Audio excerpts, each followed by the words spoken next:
Unraveling Idioms, at one's wit's end.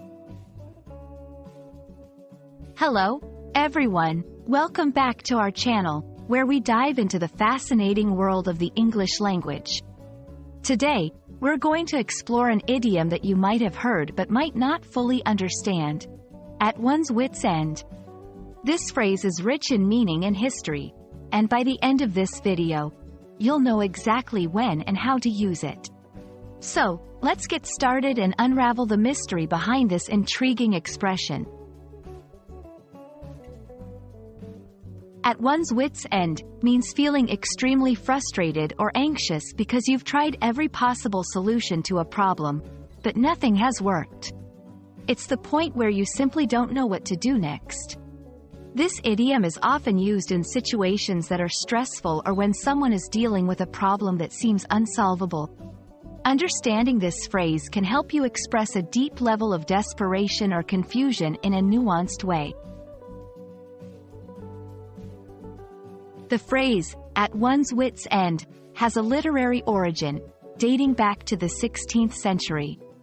It is found in the King James Version of the Bible, specifically in Psalm chapter 107 verse 27, where it describes sailors being at their wit's end with the turmoil of the sea.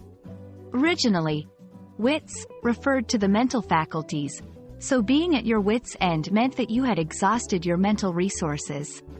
Knowing this historical context enriches the use and understanding of the phrase in modern English. To better grasp this idiom, let's look at some examples. After trying to solve the technical glitch for hours, the IT specialist was at his wit's end. She was at her wit's end trying to get her twins to sleep through the night. Finding himself at his wit's end, he finally asked for professional advice on the matter. These examples show the versatility of the phrase, which can be applied to a wide range of situations, from everyday challenges to professional dilemmas. Understanding and using idioms like "at one's wit's end" can significantly enrich your English communication, allowing you to convey complex feelings and situations succinctly and vividly. We hope this video has shed light on this fascinating phrase and that you feel more confident using it in your conversations. Remember, language learning is a journey filled with discoveries at every turn.